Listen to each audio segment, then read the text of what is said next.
Isang gabi, nagising ang lolo't lola ko gawa ng katok dun sa pintuan. Bihira ang may bumibisita sa kanila lalo na sa gabi dahil nasa liblib na lugar sila nakatira at nasa 250 to 300 yards ang layo nila sa kalsada. Maingat na binuksan ng lolo ko yung door at may hawak pa siyang revolver sa kanyang kamay. Kahit nakabukas ang main door, nakakabit pa rin ang chain lock nito at ang screen door namin ay nakakandado din. Pero kita pa rin ng lolo ko kung sino man ang nasa labas. Sabi ng lolo, ang nakita daw niyang lalaki sa labas na pintuan ay matangkad, payat at maputlang balat na sobrang kinis na maiahalin tulad sa balat ng isang sanggol. May suot siyang maayos na black suit at napakaputing panamahat. Nagsalita yung lalaki. May pagka-formal at articulate ang pananalita niya. Mawalang galang na po sir. Namatayan po kasi ng makina ang sasakyan ko. Pwede po bang makahiram ng flashlight? Pumayag naman yung lolo ko kaya pinahiram niya yung lalaki ng flashlight. Pagtingin niya sa sapatos ng lalaki na may suot na black suit, napansin niya na sobrang linis at sobrang kintab ng sapatos niya. Sobrang nawirduhan yung lolo ko kasi imposibleng hindi madumihan ang sapatos niya considering their location. Pagkatapos hiramin yung flashlight, bumalik na yung lolo ko sa bahay at naglock ulit sila ng mga pinto. Nahiga na rin siya although hindi pa rin siya mapakali kasi nga napaka-unusual na magkaroon sila ng bisita sa gabi. Pagkatapos ng isang oras, sumilip yung lolo ko sa bintana. Tapos dali-dali niyang tinawagan ng lola ko para tingnan ko ano yung nakita niya sa labas ng bintana. May nakita silang circular na aircraft pero hindi siya katulad ng flying saucer. Para siyang trompo na walang pointed parts. Sabi ng lolo't lola ko, may mamakukulay na rotating lights dun daw sa parteng ibaba ng object at stationary lights sa ibabaw ng lip ng aircraft. Unti-unting lumulutang papunta sa bahay nila yung object. Dahan-dahan sa paggalaw yung aircraft hanggang ma-reach niya yung itaas ng oak tree sa tapat lamang ng bahay nila. Pagkatapos ng 30 seconds, unti-unti itong lumayo pakaliwa at bigla na lang itong tumakbo na sobrang bilis papalayo. Sa sobrang bilis ay hindi na nila naintindihan kung saan direksyon ito nagpunta.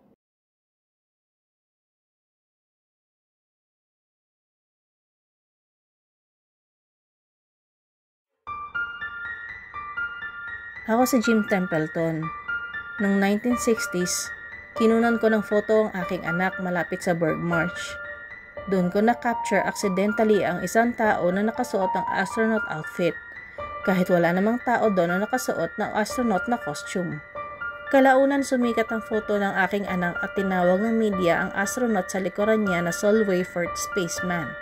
Kakaiba man ang aking karanasan, wala na mas weirdo pa sa mga sumunod na nangyari. Habang ako'y nasa trabaho, may sasakyan dumating na may sakay na dalawang lalaki. Sinabi nila na nagtatrabaho daw sila sa isang government agency. Nung tinanong ko sila, nagpakilala lang sila bilang code number 9 at code number 10. Kahit hindi ako sure kung saang agency sila nagtatrabaho, sumama na rin ako sa kanila. Bumalik kami sa Burg March kung saan ko originally nakunan yung spaceman para na rin sagutin ang kanilang mga tanong. Medyo kakaiba yung mga tanong nila. For example, tinatanong nila yung weather conditions at kung anong kinikilos ng mga hayop doon sa area nung panahong nakunan ko yung picture ng spaceman. Pero hindi sila satisfied sa mga sagot ko. Parang hindi nga sila naniniwala eh. Siyempre, pinanindigan ko yung mga sinabi ko. Dahil hindi sila kumbinsido sa mga sinabi ko, iniwan na lang ako ng Men in Black mag-isa dun sa area.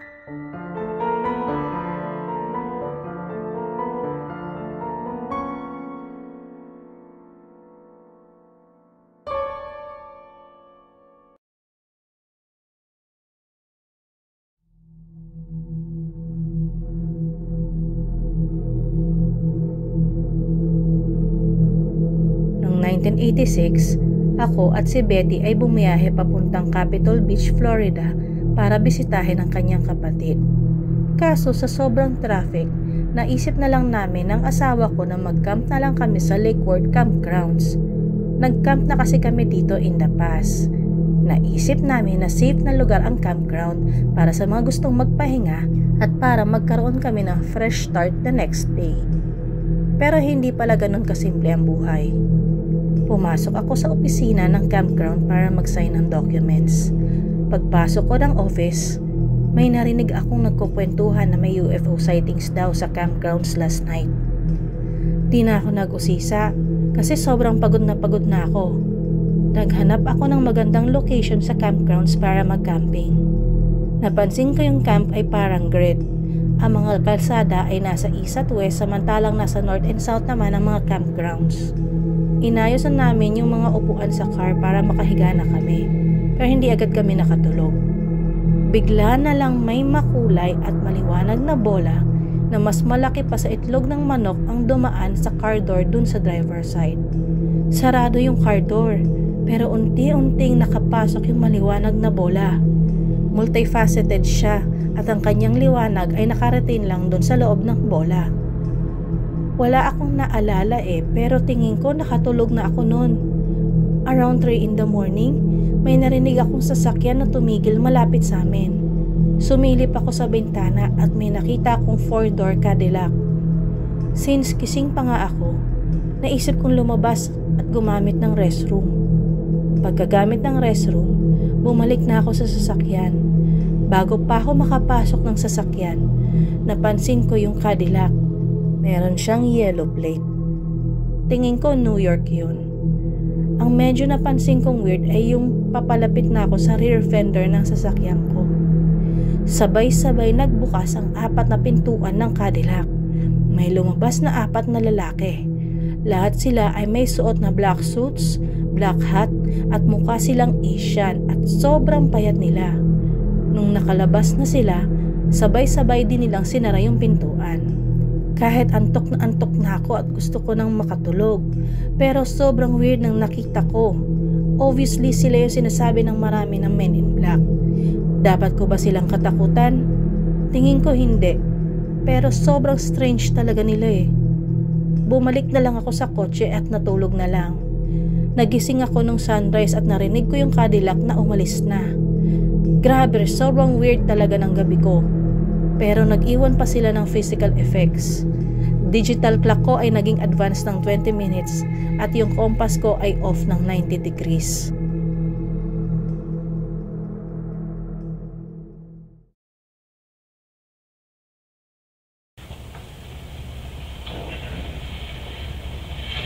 In the fall of 1986, Betty and I decided to take a drive down to Pompano Beach, Florida to visit her sister.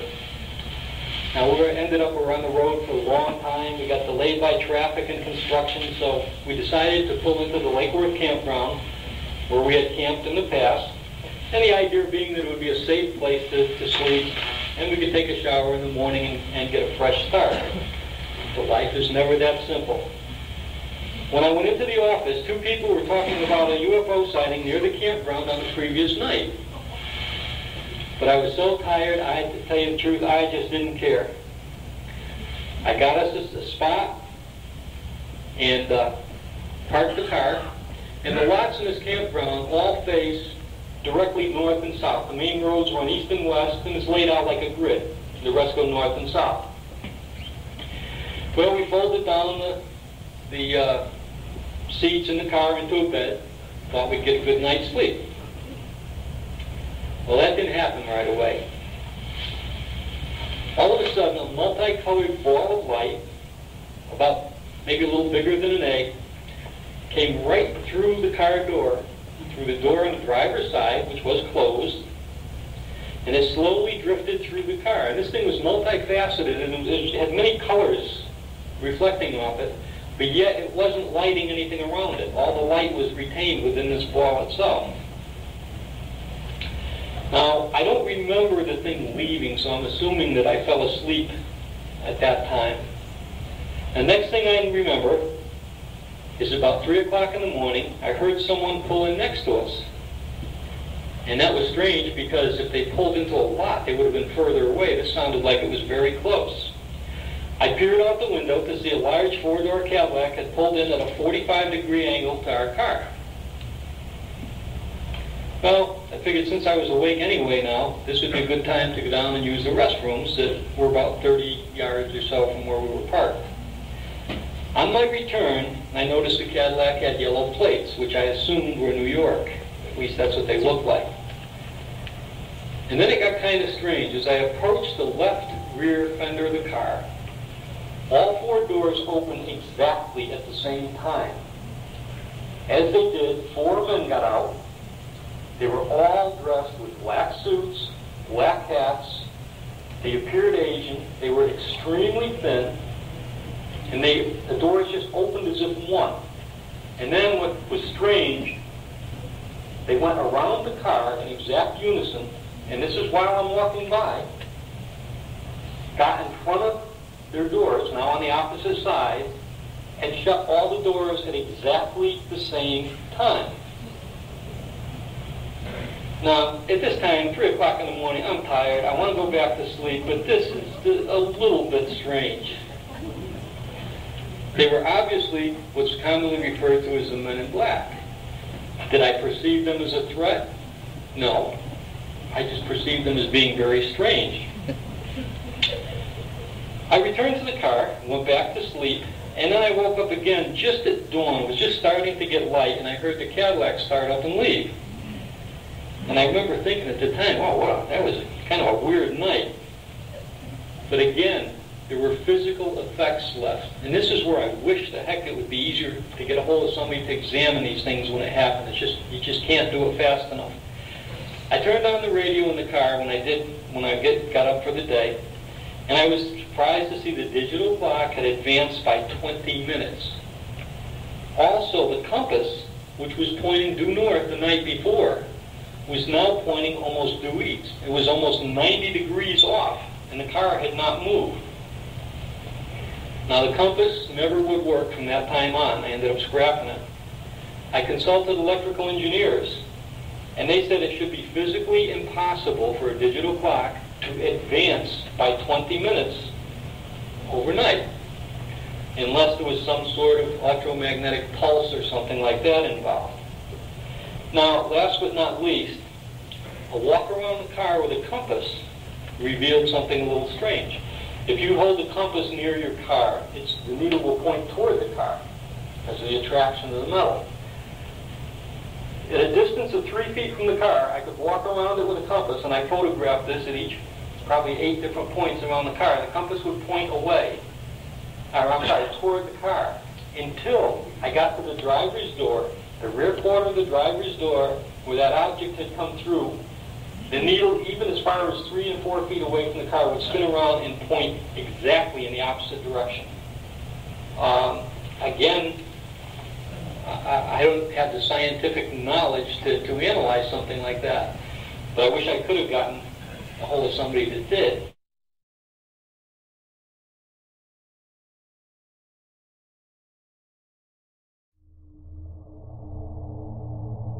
Noong bata pa ako, yung father ko na engineer ay madalas bisitahin ang man in black na itago na lang natin sa pangalang Lev. Wala siyang buhok. At saka nung nag-shake hands kami, sobrang smooth ng kanyang mga kamay na parang hindi sa tao yung balat niya. Lagi siyang may suot na glasses, hat at dark suit kahit tag-init. Madalas niyang maka-hangout ang ilang engineer sa area namin. Yung father ko naman, madalas niyang puntahan si Lev sa bahay, malapit dun sa supermarket. Tingin ko nga alam ng father ko na hindi tao si Lev, kaso never ko namang nalaman sa father ko kung ano yung pinag-uusapan nila during their meetings.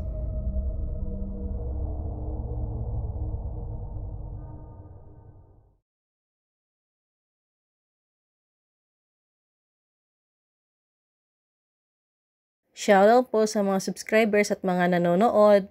Everybody Loves Raymond Montage, Tukgay, Lenga Kids Channel, Catalog Gaming Videos, and more, Israel B. I also want to thank Will Engineer 4Beer of Reddit for sharing his story with us. Kung gusto niyo pong magpadala ng mga nakakatakot na stories, Either fiction po o kaya naman po ay based po sa totoo nyo pong experience, pwede nyo pong ipadala sa thstagalog horror stories@gmail.com. Maraming salamat po sa pakikinig!